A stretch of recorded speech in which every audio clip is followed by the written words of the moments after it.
a cylindrical bucket 32 centimeter high and with radius of base 18 centimeter is filled with sand.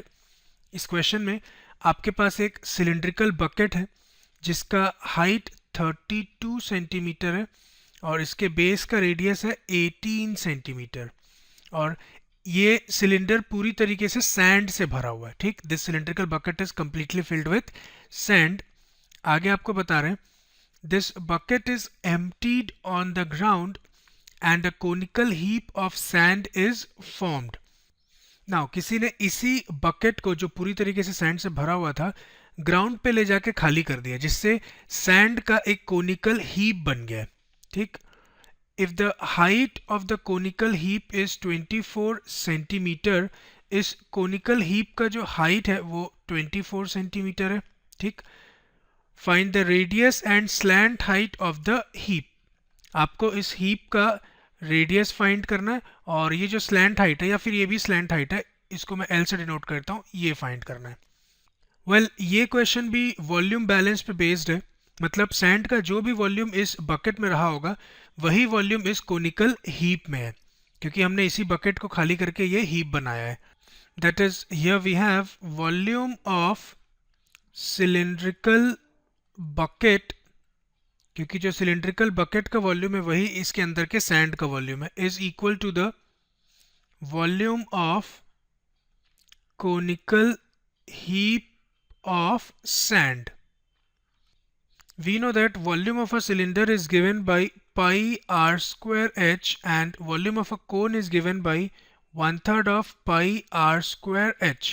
Now यहाँ पे आप tempt मत होइएगा r square और h को cancel करने के लिए, मैंने सिर्फ फॉर्मूला लिखा है, इनकी वैल्यूज अलग अलग है। ठीक, आप चाहें तो पाई को कैंसिल कर सकते हैं यहाँ पे। Substituting the values we have radius of cylinder as 18, इसका स्क्वायर कर दीजिए, इनटू हाइट आपके पास है 32, 1/3 ऑफ कोन का रेडियस अननोन है, इसको r रहने दीजिए, सॉरी r स्क्वायर है यहाँ पे, और हाइट आपके पास है 24।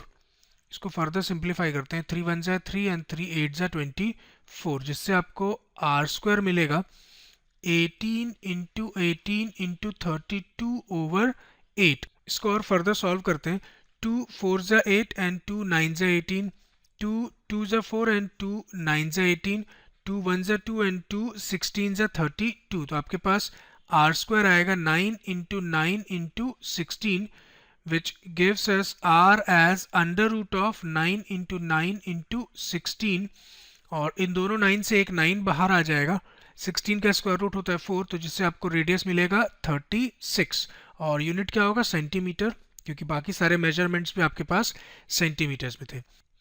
नाउ इस क्वेश्चन का हमने एक पार्ट तो सॉल्व कर लिया, इस कोनिकल हीप का आपने रेडियस फाइंड किया एज 36 सेंटीमीटर और सेकेंड पार्ट में आपको इसका स्लैंट हाइट L फाइंड करना है।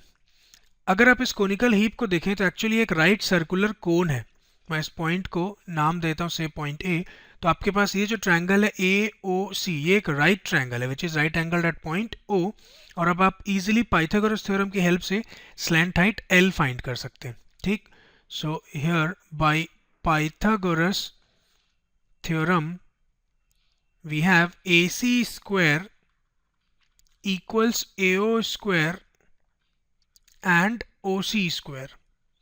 So on substituting the values we have AC as L, therefore L square equals AO is 24, 24 का स्क्वायर कर दीजिए प्लस OC आपने फाइंड किया 36 जो रेडियस है कोन का, 36 का स्क्वायर, जिससे आपको L स्क्वायर मिलेगा।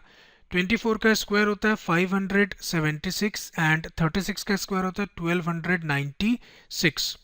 ठीक, और जब आप इन दोनों का सम करेंगे तो आपको L स्क्वायर मिलेगा 1872 which gives us L as under root of 1872, और जब मैं इसको फैक्टराइज करूंगा इसके फैक्टर्स आपको मिलेंगे as 2 into 2 into 2 into 2 into 3 into 3 into 13, जिससे इन दोनों 2 की वजह से एक 2 बाहर आएगा, इन दोनों 2 की वजह से एक 2 बाहर आएगा, इन दोनों 3 की वजह से एक 3 बाहर आएगा और रूट 13 एज सच। ठीक, तो फाइनली L आपको मिलेगा एज 2 to the 4, 4 3 12, तो ये हो जाएगा 12 रूट 13, और सिंस सारे मेजरमेंट्स आपके पास सेंटीमीटर्स में थे तो इसका यूनिट भी सेंटीमीटर होगा। So finally we have radius of the conical heap as 36 centimeter and slant height of the conical heap as 12 root 13 centimeter. So this completes our solution. Let us see the next question.